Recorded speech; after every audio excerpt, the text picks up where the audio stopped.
Florida State adds one recruit, but loses another.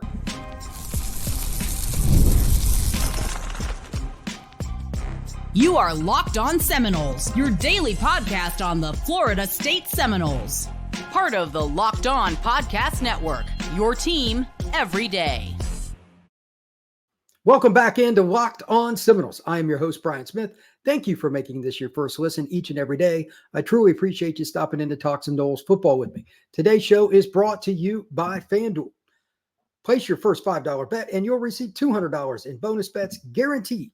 Just visit FanDuel.com to get started. All right, the Noles have added Mario Nash Jr. out of DeKalb, Mississippi. He is an offensive tackle. He is one of the best players in the country in pass protection, and he is very athletic. He plays for Kemper County, one of the better programs in Mississippi. They're currently 6-0 as of this recording, but they also lost Daylan McCutcheon. He's one of the better players in the state of Texas and one of the best wide receivers in the country. Daylan's not a player that Florida State could afford to lose, but they did. He plays at Lovejoy High School in Lucas, which is basically in Dallas. That is an unfortunate loss. He has decided to take his talents to the University of Texas. So we'll be talking about both of these young men today. I'm going to start just go in chronological order with Nash. He committed last night, and then we'll move on to McCutcheon. I know Nash pretty well through communicating with him even today. Saw him earlier this year in a competition, Under Armour. He's very athletic. Most importantly, and this is super rare, his best skill in my eyes is one of the rarest, if not the rarest skill that you can have. It's just God-given ability, lateral movement. It is extremely natural to him, whether he's taking one step left or right and then turning and running or taking a couple shuffle steps, whatever it is, he is very fluid for a guy his size. He is capable of playing off the ball at the high school level, not in college. He played some like linebacker spot on the film I saw. Like he's a very natural athlete. I don't think you're going to find many guys like him. He's got enough power to knock a guy over pretty easily at 285. He's 6'4", 6'5", somewhere in that range. And most importantly, among all that, you can just tell he loves the game by watching the film. Like for those of you that are curious to see his senior highlights to date, I have included those in the show description. So whether you're listening to this podcast or you're going to watch it YouTube, whatever it is, you can go and check it out a little bit later. It's well worth your time. He's, again, really good athlete. Some of the guys he's going against, he dominates as you would expect, but that's the way it's got to be. If you're way better, you need to show it, and he does it over and over again. So lateral movement is his strength. A couple of the other things that I think he does really well, changing direction. Like it's not a matter of getting right to left or right. It's how fluid you do it, how easily you can take on contact, even if it's unexpected. He's kind of like a big slinky. He can just move with somebody and just ad lib, which is what pass protection often is, but he does it as well when he's moving on a GT block, guard and tackle pull around the end. He'll adjust his depth to what he needs, and he'll cut back left or right again, depending on which direction he's going, and make a guy pay for being in his way. He is a road grader when he needs to be, but most importantly, again, it's the lateral movement to get in that position, to get out quickly, and then adjust his speed.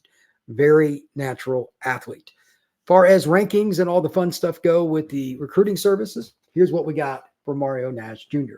24/7 has him as the 239th player in the country, but they have him listed as an interior offensive lineman, which surprises me. They got him at 14th and the number 8 player in the state of Mississippi. On3 doesn't rank him in the top 300, which is surprising to me. They got him as the 36th offensive lineman, 11th best player in Mississippi, ESPN 290th player in the country, 7th best offensive lineman, and 12th in Mississippi. Rivals has him ranked the highest, 183, 9, and 10. So it's an interesting grouping. Being in a smaller area, like Mississippi per capita is tremendous, but hardly anybody scouts Mississippi. It's too spread out. It's too expensive to scout.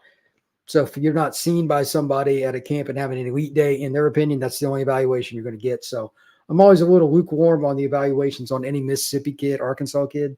This is a good example of it. Things that I think that Mario needs to work on the most, these are not really shocking. Pad level has to come way down. That's not something anybody is going to be shocked about if they followed O-line, played it, coached it, or any combination. He needs to do that because at the high school level, he'll come around the corner and just smack somebody even though he's way too high and still run him over. bad habits because he's just way better than everybody else. But that's something that's almost always the case in high school linemen. I'm not surprised. In extension of that, bring your hips. If you're not low, you're not going to maximize your power. He's a strong kid, not in question. Bring your hips means you've got to be lower than what he is on most of the hits that he has when he's in space. Now, off the line of scrimmage, it's a little different, but he needs to bring his hips more. And then in pass set, he's a guy that is good when he's doing traditional pass set. I'm curious to see him in jump sets and some other things. He just needs to evolve. It's not necessarily a criticism. It's just I haven't seen everything. A jump set is usually a play action. Your first couple steps or just like a run block. You see, then you just sit in your stance, get low. Again, that's the whole key with every offensive line block. Low man wins, and then you just ride it out near the line of scrimmage. Those are things that I want to see from him, but he is a very, very good football player. Coming up next, we're going to talk about the Daylan McCutcheon situation and a trend that I don't think is done at wide receiver, unfortunately, for Florida State. That is next on Locked On Seminoles. ZBiotics pre-alcohol probiotic drink is the world's first genetically engineered probiotic. It was invented by PhD scientists to tackle tough mornings after drinking. Here's how it works. When you drink, alcohol gets concentrated into the toxic byproduct in the gut. It's this byproduct, not dehydration, that's to blame for your rough next day. Pre-alcohol produces an enzyme to break down the byproducts. Just remember to take ZBiotics your first drink of the night, drink responsibly, and you'll feel your best tomorrow. So, for best results, make pre-alcohol your first drink of the night. Pace yourself, hydrate, and get a good night's sleep. And then the next day, wake up feeling refreshed and ready to take on the day. Go to ZBiotics.com/LockedOnCollege to earn up to 15% off your first order when you use Locked On College at checkout. ZBiotics is backed by 100% money-back guarantee. So if you're unsatisfied for any reason, you'll get your full refund. No questions asked. Remember to head to ZBiotics.com/LockedOnCollege and use code LockedOnCollege to get 15% off. Also, this show is also brought to you by FanDuel. Hey, NFL fans, can you start the season with a big return on FanDuel, America's #1 sportsbook? So when you get a hunch in the middle of the game, you can check the latest stats, view live play-by-play, and so much more on the same page where you place your bets. You'll get started with $200 in bonus bets guaranteed when you place your first $5 bet. That's FanDuel.com.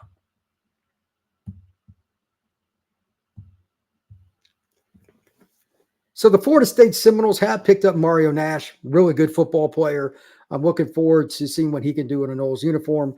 He's probably going to play left tackle, very athletic guy. That's great news. Now for the bad, and that is losing Daylan McCutcheon. It's not exactly shocking. I'd hint about it. Several other people in the Florida State recruiting world have talked about it. He is a top-notch receiver out of the Dallas area. If I was going to use a comparison, and I'm not saying he's this guy, but in a style, he's a little bit like Peter Warrick in that he can make you miss. He's really good laterally and has good hands. So once he gets to football, the show begins. You cannot afford to lose players like this, period. Florida State has failed on the field this year. They are getting absolutely, unequivocally hammered with negative recruiting. I know that without even making any calls, let alone knowing it firsthand anyway. They're getting destroyed with negative recruiting. And Texas is #1 team in the country. Do you blame the young man? You get stay in state, play for a team that's winning, a staff that's going to stay together. Kind of hard to blame him. As far as McCutcheon as a player, this is what we've got. On3 has him as the 105th player overall in the nation, 14th receiver, and 21st player in the state of Texas. 24/7, 221st player in the nation. That's his lowest ranking, ironically. 26th receiver, 31st player in the state of Texas. ESPN, 135th player, 14th receiver, and 20th player in Texas, and Rivals with the highest ranking, 96th player, 18th receiver, and 16th player in the state of Texas.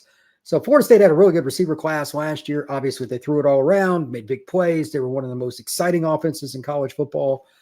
But this year, Florida State is, well, they're awful at passing the football. And just to put it into perspective on what I'm talking about, I'm just going to look up the exact stat, what it is for Florida State right now. They're struggling mightily to put it into perspective. But numbers-wise, Florida State's passing offense is currently ranked. I know it's almost dead bottom here. Florida State, let's see, where are they? Maybe they went up a little higher than I thought. I think Florida State is still in the hundreds, but maybe not. If they made it out, it would be great. 83rd. So 215.5 yards a game. That's 83rd still. That's Florida State should never be 83rd in passing offense ever, ever, ever. And we all know it. With the way they started the season and how things have progressed or not, it's not surprising to see receivers bail. Here's the second part of this. They still have C.J. Wiley committed. He's at Milton High School on the north edge of Atlanta. He's part of the team that won the 7A state title last year. And I don't know if that's going to last either. What I'm hearing is that it will not. Prove me wrong. I didn't know exactly when the McCutcheon news would come. I don't know what's going to happen with CJ. He's a pretty quiet kid, really good player. But I don't know what his scenario is for a timeline. I've heard Georgia, LSU, and other programs are coming around. CJ 6'3", 6'4", and he can really run. He's a natural receiver that has some pretty good polish for his size and ability to break down, sink his hips, and change direction. He can pretty much pick any school he wants. I'm not very optimistic that he ends up with Florida State either, from what I've heard. We'll have to see. Can Florida State change that? Of course they can. How do you do it? You actually show that you have a passing offense now. There is no shortcut here. Florida State is in the worst of spots. You got a redshirt freshman quarterback. You're on a bye week. You're 1-5. Everybody and their brother is going to try and get this kid to visit between now and the end of the year. And I'm sure Kirby Smart and his staff in particular, I mean, they're right down the road. They're probably all over CJ. And I don't know what you can really do about it. But if, in my opinion, CJ does not take another visit to Florida State between now and the end of the season, the chances to sign him are next to zero.